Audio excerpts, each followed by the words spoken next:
Minggu pertama awal bulan kita ada zikir di musala, mempersingkat waktu karena kita akan melaksanakan ada tausiah ya, tausiah tetap lanjut dengan zikir. Oleh karena itu kepada Ustadz Taufik waktu dan tempat dipersilakan.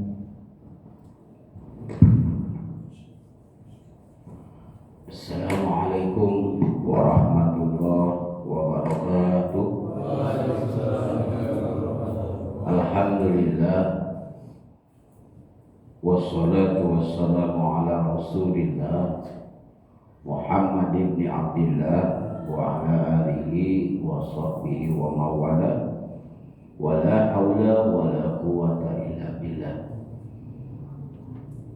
Allahumma salli wa sallim wa barik ala sayyidina Muhammadin sallallahu alaihi wasallam wa ala alihi wa sahbihi ajma'in, wa la hawla wa la quwata illa billahil aliyyil azim. Amma ba'du, wa qul bi du'a rabbi ishrah li sadri wa yassir li amri wa hlul 'uqdatam min lisani yafqahu qawli wa saddid lisani wa hdi qalbi bi haqqil qur'anil azim wa rasulil karim sayyidina Muhammadin sallallahu alaihi wasallam. Allahumma ftah lana bi futuhil arifin wa ftah lana bi futuhil awliya wa syuhada wal ulama bi rahmatika ya arhamar rahimin. Para jamaah yang dimuliakan Allah Subhanahu wa taala, alhamdulillah kita dikumpulkan kembali oleh Allah dalam satu majlis yang insya Allah ini majlis menjadi wasilah penghubung antara kita dengan Allah, penghubung antara kita dengan Rasulullah, dengan memperbanyak zikir, lalu memperbanyak sholawat kepada Rasulullah Shallallahu Alaihi Wasallam, dan kita termasuk orang-orang yang sedang belajar menempuh Allah baik dalam keadaan apapun dan situasi apapun. Insya Allah mudah-mudahan kita menjadi orang-orang yang selalu mendawamkan la ilaha illallah Muhammadur Rasulullah. Semoga ini kalimat sampai terbawa akhir hayat kita. Ini mudah-mudahan ya, karena yang paling berat membawa kalimat ini, karena nanti terasa ketika sakaratul maut, kalimat ini enggak sembarang orang bisa mengucapkan ini, kecuali orang-orang yang terpilih dan dipilih oleh Allah Subhanahu wa taala. La ilaha illallah, sesuai janji Allah, sesuai janji Allah di dalam hadis qutsinya. Barang siapa yang ketika akhir hayatnya mengucapkan la ilaha illallah, maka akan masuk surga. Maka dawamkan oleh kita la ilaha illallah. Lakinu mautakum bila ilaha, talkinkan bagi orang yang mau meninggal dengan kalimat. Nah, di sini ada dua sedikit pemahaman.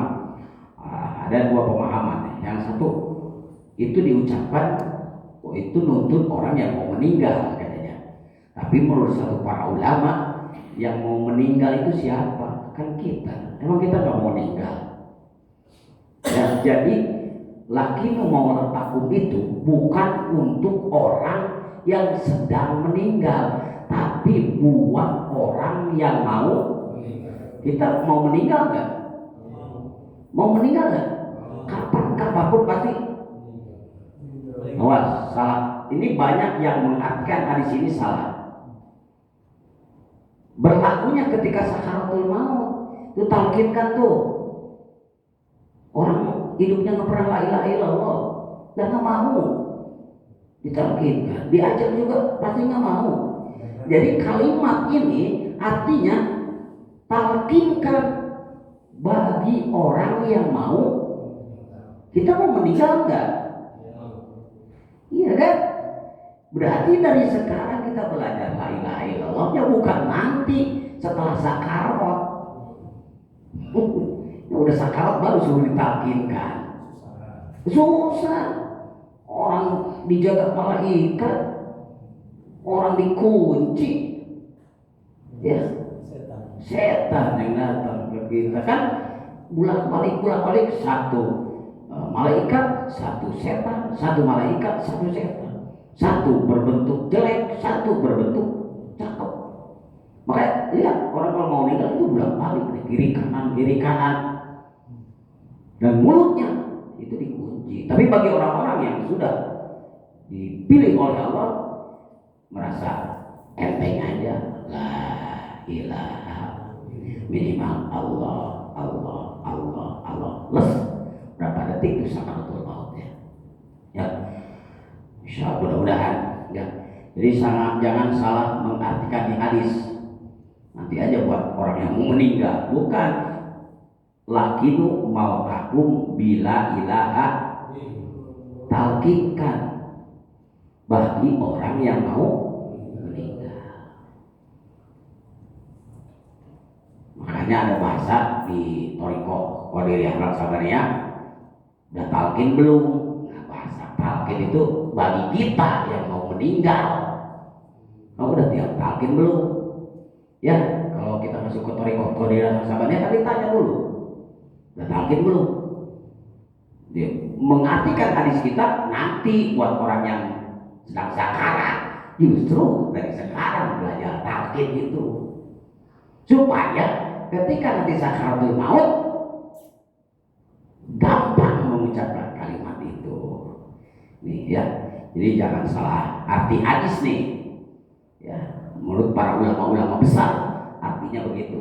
Jadi bukan berlaku untuk orang sakarat, susah tuh sakarat suruh.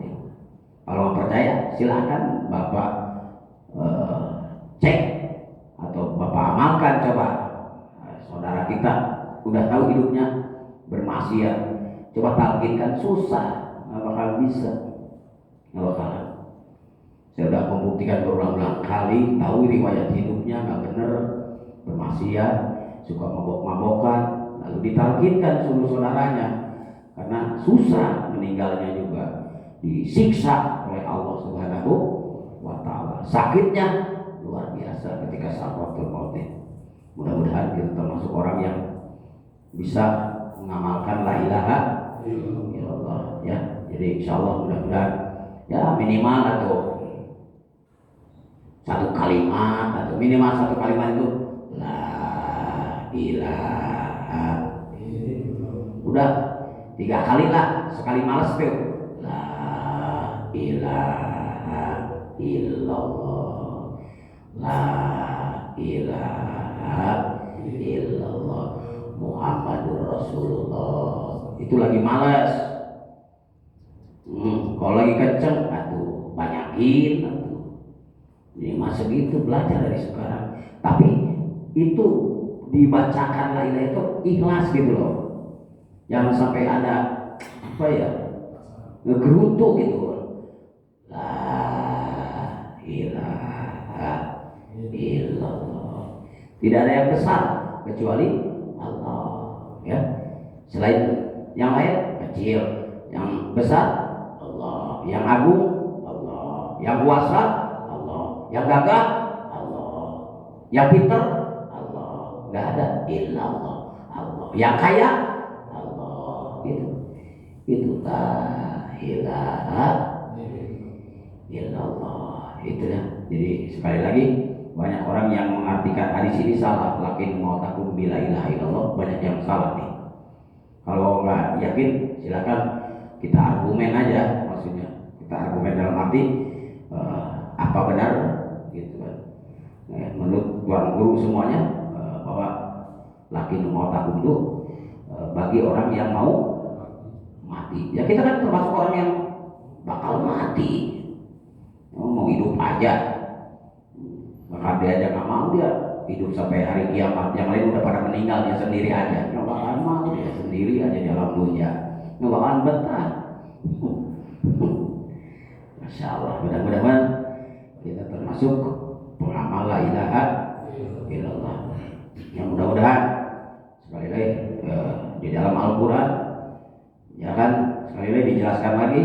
biar paham ya. Bismillahirrahmanirrahim. Innal munafiqina yukhadi'una Allaha wa huwa khadi'uhum wa idza qamu ila sholati qamu kusala yuraqunna nasa wala yadhkuruna Allaha illa qalila. Sesungguhnya orang-orang munafik itu, orang-orang munafik itu menipu Allah, dan Allah akan membalas tipuan mereka. Dan apabila mereka sholat, mereka berdiri untuk sholat tapi malas, pengen dilihat oleh manusia. Dan satu lagi, wala yadhkurunallaha illa qalila.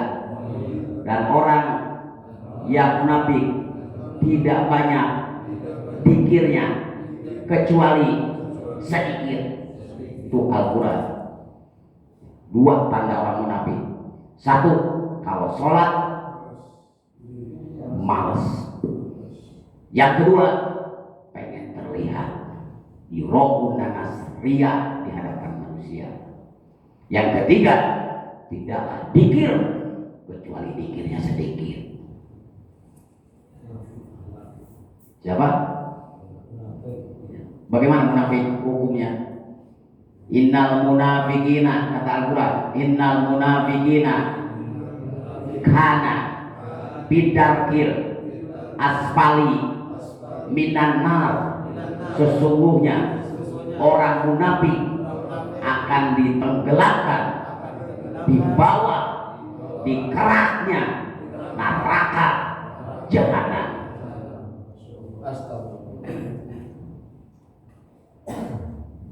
Masya Allah. Makanya mudah-mudahan kita sholat karena nggak malas, karena pengen nggak dilihat oleh manusia. Bodoh amat manusia mah. Tujuan kamu sholat karena Allah. Orang mau ngomong gini silakan.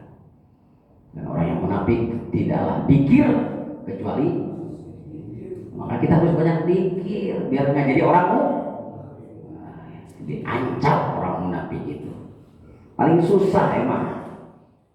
Orang muslim, orang munafik, orang kafir. Orang mukmin udah jelas mukmin. Orang kafir udah jelas kafir. Orang munafik ini sulit. Disebutlah abu-abu. Kesini nggak jelas, kesono nggak jelas. Abu-abu namanya. Sama dengan munafik. Di depan kita beda, di luar beda. Susah orang munafik mah. Masuk ke lingkungan kita kayak bener aja, ngomong di luar lain. Sulit nih ketemu orang munafik mah. Di zaman Rasul banyak orang munafik.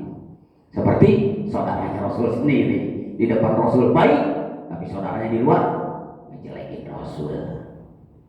Jangan beriman sama Nabi Muhammad. Begitu. Paling sulit nih orang munafik. Nah, orang munafik itu tidak banyak dikir kecuali sedikit. Masya Allah. Ini Quran. Masih nggak yakin juga nih. Ini Quran nih, bukan hadis lagi. Masya Allah. Silakan kaji ayat An-Nisa ayat 142. Silakan kaji. Menurut tafsir Ibnu Katsir bagaimana? Menurut tafsir Sawi bagaimana? Menurut tafsir Jalalain gimana? Cari itu referensinya. Benar nggak Ustaz Robi kalau ngomong? Sesuai nggak? Antara Ibnu Katsir, tafsir Sawi, tafsir Jalalain menyatakan sama. Mudah-mudahan kita termasuk orang yang dikirnya banyak. Ya, dikir banyak gimana? Sesuai kemampuan kita aja. 1000 bagus, 1.000.000 bahkan gak ada hitungan ke Allah. Gak ada hitungan ke Allah. Mudah-mudahan alhamdulillah ini mengingatkan kita semua, yang khususnya pribadi saya, agar selalu berzikir kepada Allah dan bersalawat kepada Nabi Muhammad Shallallahu Alaihi Wasallam ya. Jadi ngajinya itu aja sedikit, tapi mudah-mudahan bermanfaat. Mudah-mudahan kita bahagia dengan kita berzikir kepada Allah. Zikir harus disenangi dengan bahagia, zikir harus dibarengi dengan senang. Jadi nantinya ketemu dengan Allah teh senang, di sini senang, di sana, di mana-mana pun. Itu orang zikir itu begitu, ketemu dengan Allah senang. Syaratnya mati dulu, mati senang, enggak yes. Mati itu senang. Bagi orang yang berzikir mah. Kenapa ketemu Allah? Yang suka dipanggil ya Allah, ya Allah, Allah, Allah, Allah. Itu siapa? Kita ketemu dengan Allah. Di sini, di mana-mana. Itu harusnya begitu. Di musola senang. Bikin lagi di masjid senang. Bawa lagi ke tempat lain senang. Di sini, di sana, di mana-mana. Makanya bahasanya kalau orang yang udah wusul ke Allah, bahasanya bukan duka cita bahasanya, tapi suka cita. Duka cita masalah, berduka berarti kasihan atau orang yang meninggal berduka. Justru innalillahi wa inna ilaihi suka harusnya. Kenapa? Kita balik kepada Sang Maha Pencipta. Dari Allah, lagi di Allah, mau ke Allah. Harusnya kita kalau balik ke Allah bahagia harusnya. Makanya bahasa dirubah, suka bukan duka cita. Senang gak balik ke Allah? Saya tanya, senang gak semuanya balik ke Allah? Lah daripada balik ke setan, nih balik ke senang harusnya. Senang harusnya, bukan duka. Justru itu yang dirindukan oleh kita. Pulang ke siapa? Orang pulang kampung aja rindu. Pulang ke emak bapaknya, apalagi pulang ke Allah. Maka belajar pulangnya jangan nunggu nanti, dari sekarang pulangnya. Ketika dipanggil Allah, maka ya Allah, senang saya ya Allah, karena mau bertemu dengan Engkau. Cuman syaratnya memang harus mati. Kalau nggak mati nggak bakalan bisa, nggak bakalan ke surga, nggak bakalan ketemu Allah. Syaratnya harus mati. Makanya mati itu bukan duka cita harusnya mah. Tapi apa? Duka cita itu bagi orang yang munafik, bagi orang kafirin, bagi orang mukmin mah mati itu bahagia, suka.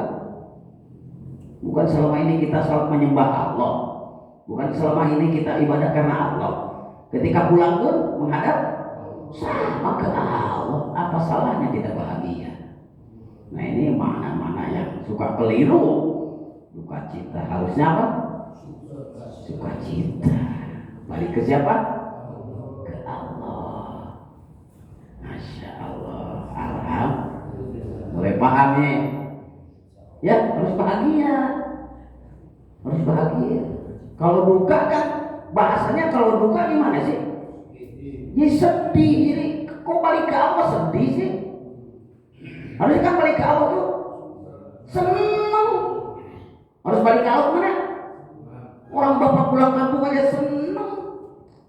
Senangnya minta ampun kok. Itu balik kampung. Ini kan balik ke Allah. Udah gak capek, udah tenang di sana, nggak usah nyari dunia, dikasih kenikmatan dunia. Ketemu dengan Sang Pencipta yang sudah dipanggil, sudah diingat oleh kita, disembah, ketemu. Selama ini di dunia nggak pernah ketemu, ketemulah dengan Allah. Jadi kalau kita mati itu bagaimana? Senang orang yang dikir mah harus senang. Di sini, di sana, di mana-mana. Itu orang hebatnya ya, orang yang dekat ke Allah itu begitu senang aja bersama Allah, di kerjaan bersama Allah. Masya Allah. Alhamdulillah. Maaf agak sedikit panjang pemahaman biar lebih jelas. Karena kalau nggak dikasih pemahaman nggak paham pikir itu apa sih? Ya, senang lah, harus senang. Orang yang senang kan memanggil Allah yang banyak pun nggak kerasa. Itu orang senang sih. senang, masya Allah, alhamdulillah.